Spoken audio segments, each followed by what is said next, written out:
почему немки прихорашивались для советских солдат. Сожительство советских военнослужащих и немок во время Великой Отечественной было официально запрещено директивой Иосифа Сталина.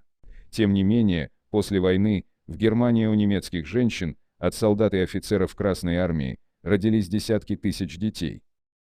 Опубликовано довольно много воспоминаний ветеранов Великой Отечественной, касающихся взаимоотношений советских солдат и офицеров с женским населением Германии. Из дневников австралийского военного корреспондента Осмара Уайта, описывающего жизнь оккупированного Берлина, следует, что многие немки охотно шли на контакт с русскими, специально прихорашивались и нарядно одевались. Во многом это было продиктовано меркантильными соображениями. Солдаты и офицеры Красной Армии могли поделиться своими пайками. Доктор исторических наук, профессор Елена Синявская подтверждает, что в западной зоне оккупации немецкий паёк был весьма скудным.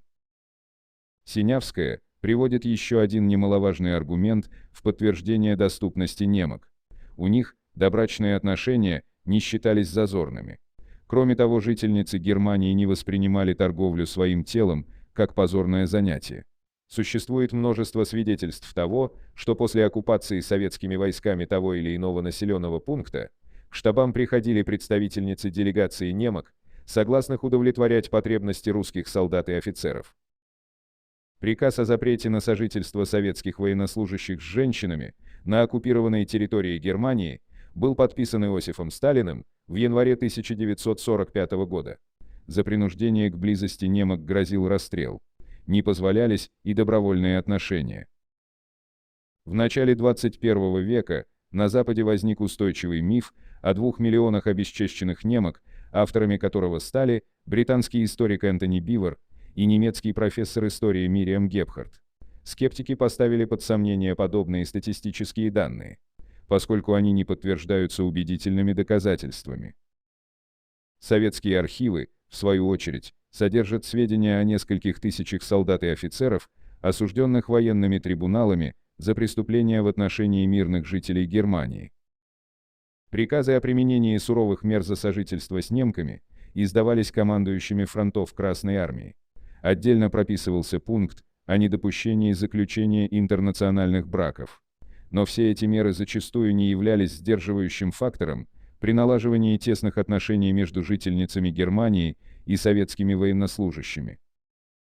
Сколько родилось детей в результате таких отношений? В немецких СМИ называются разные цифры по численности таких детей – от 40 до 350 тысяч. В подавляющем большинстве случаев они утеряли связь со своими отцами, поскольку неофициальные контакты между гражданами СССР и иностранных государств при советской власти в принципе воспрещались. Причем от русских отцов у немок рождались красивые дети. Биологи и социологи разъясняют, почему девушки, родившиеся после Великой Отечественной от русских отцов, могли выглядеть привлекательнее чистокровных немок. Как считают специалисты медицинской академии имени Сеченова, контакты между представителями разных этногрупп могут заканчиваться рождением генетически неполноценных детей лишь в том случае, если народы, к которым относятся отец и мать, исторически не пересекались. С социологической точки зрения, к детям-полукровкам, благодаря устоявшимся стереотипам поведения, издавна было предвзятое, негативное отношение. Поэтому их матери уделяли гораздо больше внимания развитию и образованию своих сыновей и дочерей. В итоге многие из них выгодно отличались от своих сверстников как внешне, так и интеллектуально.